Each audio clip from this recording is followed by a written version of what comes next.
Assalamualaikum warahmatullahi wabarakatuh. Dalam video kali ini kita akan mempelajari tentang array 2 dimensi dengan menggunakan bahasa pemrograman Python. Kalau kita deskripsikan secara bebas, array 2 dimensi itu adalah sebuah array yang elemen datanya terdiri dari beberapa baris dan kolom. Secara visual, array 2 dimensi ini elemen datanya sama seperti data yang ada dalam sebuah tabel atau sebuah metrik yang sering kita jumpai dalam bidang ilmu matematika. Kemudian dalam array 2 dimensi ini, posisi datanya juga ditentukan dengan menggunakan indeks, sebagaimana yang telah kita pelajari dalam video sebelumnya yang membahas tentang array. Bedanya adalah, kalau dalam array 1 dimensi, indeksnya hanya membaca posisi dari kolom tempat data array itu berada.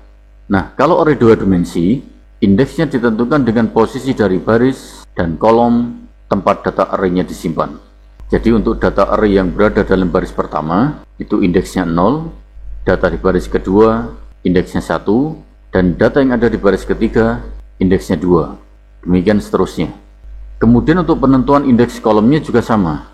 Data array yang berada dalam kolom pertama, itu indeksnya 0, data di kolom kedua indeksnya 1, dan data yang ada di kolom ketiga, indeksnya 2. Demikian seterusnya.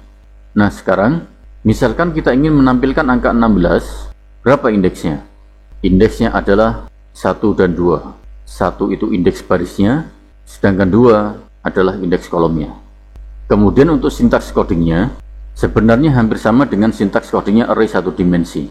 Yang membedakan adalah, untuk array 2 dimensi, dalam square bracketnya, kita tambahkan lagi beberapa square bracket yang jumlahnya sesuai dengan jumlah baris data yang akan kita simpan dalam array. Baik, sekarang agar tidak hanya membayangkan teorinya, langsung saja kita praktekkan sebuah studi kasus dengan menggunakan Visual Studio Code kita. Di mana dalam studi kasus ini, kita diminta untuk membuat sebuah deret angka yang ada dalam sebuah metrik dengan menggunakan array 2 dimensi. Baik, silakan dibuka Visual Studio Code-nya. Oke, sudah siap. Kita buat sebuah file baru dengan nama array 2 dimensi.py. Kemudian kita buat array 2 dimensinya. Untuk nama arraynya, misalkan kita beri nama angka. Kemudian siapkan square bracketnya.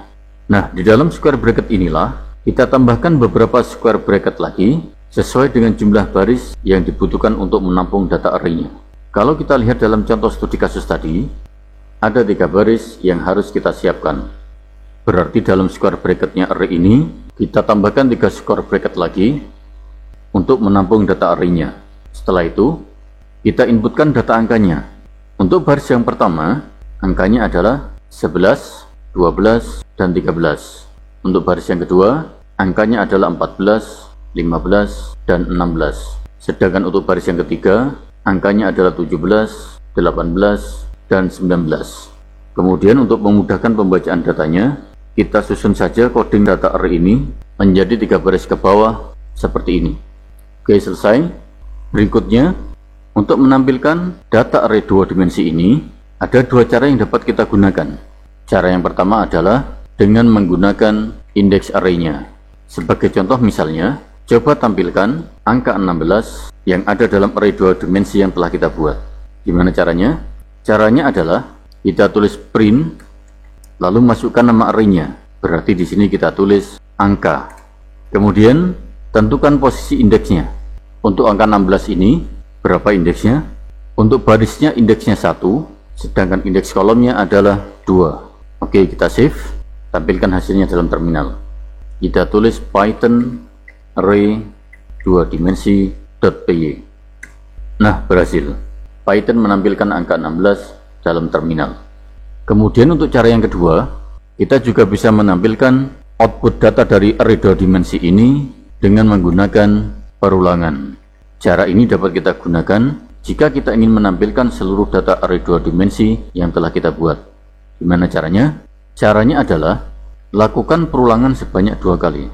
Perulangan pertama untuk membaca data barisnya, perulangan yang kedua untuk membaca data kolomnya. Baik, langsung saja kita praktekkan.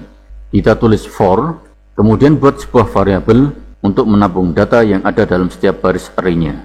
Agar lebih mudah memahami, kita buat saja nama variabelnya dengan nama baris. Setelah itu masukkan keyword in, lalu masukkan nama array-nya. Berarti di sini kita tulis angka. Dan jangan lupa akhiri dengan titik 2. Setelah itu, masukkan perulangan yang kedua. Kita tulis for, lalu buat sebuah variabel untuk menampung data kolom yang ada dalam setiap barisnya. Agar lebih mudah memahami codingnya, kita buat saja nama variabelnya dengan nama kolom. Setelah itu masukkan keyword in, lalu masukkan nama variabel baris yang telah kita gunakan dalam perulangan sebelumnya. Kita tulis baris dan akhiri dengan titik 2. Kemudian tampilkan datanya. Kita tulis print kolom. Coding ini kalau kita terjemahkan secara bebas artinya adalah tampilkan semua data yang ada pada setiap kolom dan baris yang ada di dalam array angka. Oke, selesai. Tinggal kita tampilkan hasilnya. Namun sebelum kita tampilkan hasilnya, matikan dulu coding yang telah kita buat untuk menampilkan data array sebelumnya. Oke, selesai. Kita save, tampilkan hasilnya. Nah, berhasil. Python menampilkan semua data yang kita simpan dalam array angka. Hanya saja, kalau kita lihat hasilnya, data array yang ditampilkan tidak tersusun seperti tampilan data metrik yang ada dalam studi kasus tadi. Akan tetapi ditampilkan dengan posisi tersusun ke bawah. Nah, sekarang bagaimana caranya kalau kita ingin menampilkan data array-nya sesuai dengan tampilan data yang ada dalam metrik ini? Caranya mudah. Kita kembali ke Visual Studio Code kita. Caranya adalah dalam coding yang kita gunakan untuk menampilkan data array ini, tambahkan perintah n. Kita tulis n, lalu tambahkan string kosong di dalamnya. Perintah ini berfungsi untuk memberi jarak atau spasi antar data angka yang ada dalam setiap baris array-nya, mulai dari angka yang ada di kolom pertama sampai dengan yang ada di kolom terakhir.